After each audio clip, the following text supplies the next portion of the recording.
எல்லாம் அதே மாதிரி தான் இருக்குது. ஆமா எக்ஸ்ட்ரா ஒரு பெட் தான் இருக்கு. இரு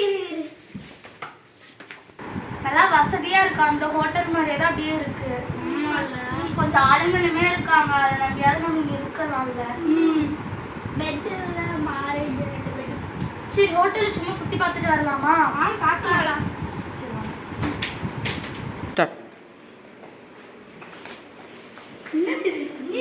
இங்கே படுத்துருக்காரு. இங்கேதான் தூங்குங்களா?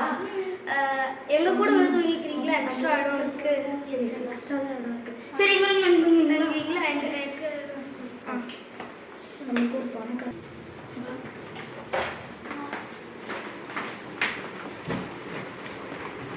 சரி இருட்டிச்சு தூங்கலாம். தெரிஞ்சு ஆல்ரெடி நிறைய டைம் ஆயிடுச்சு. ஸோ தூங்கணும்.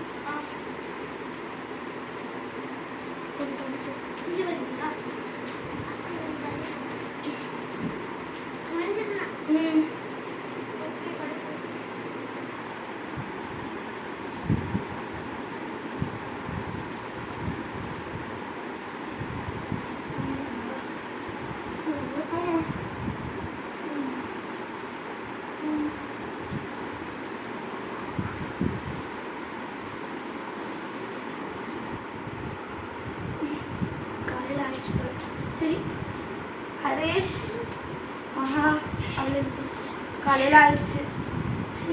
என்ன இவர் இன்னும் தூங்கிட்டு இருக்காரு? சரி தூங்கிட்டு வேணா தெரியும். நம்ம கிளம்பி எல்லாம் ஒர்க் பண்ணி போறாங்களே. சரி நம்ம கிளம்பிட்டு ஒரு எழுந்துருவார். அப்பா எல்லாரும் முடிச்சு ரெடி ஆயாச்சு. அவர் இன்னும் எந்திரிக்கல.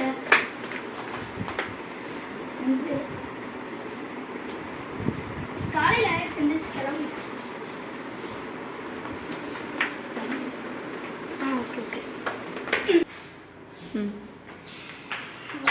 அப்பா அப்படியே சுற்றி பார்த்துட்டு வந்தாச்சு. நான் இன்னைக்கு ஊருக்கு கிளம்பிடுனா வந்து ரொம்ப டைம். சரி கீழே வந்து வச்சிடலாம். பாய் நம்ம போயிட்டு வரோம். என்னாச்சு? ரொம்ப உங்க ரூம்ல சரி இருக்கட்டும். அப்பா ஸ்கூலுக்கு வந்துட்டோம். கிளாஸ்லாம் எப்படி போச்சு? நல்லா போச்சு. என்ன 1 வீக் ஜாலியா வெளியில போட உனக்கு? 1 வீக் 2 days தான் லீவ் போட்டேன். விளையாடாத சரியா? கண் பண்றேன்னு சொல்லி இப்படி சொல்றீங்க. நீ என்னடி கண் வைக்க போற? நீ என்ன 1 வீக் லீவ் போல? என்னடா சொல்ற? நான் 2 நாள் தான்டா லீவு. இல்ல நீ 1 வீக் லீவ் போட்டீங்க. அப்படியா? இல்லையே. என்ன 1 வீக் லீவ் என்ஜாய் பண்ணிருப்ப ட்ரிப்ப.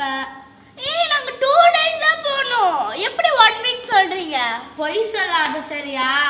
நாங்க போய் தான் என்ன 1 வீக் லீவ் என்ஜாய் பண்ணிருப்பல்ல? இல்ல 2 நாள் தான் நான் லீவ் போட்டேன். பொய் சொல்லாத. என்னது இது? நேரம் இன்னும் வேற. நம்ம கூப்பிட்டோம்ல அவளையும்.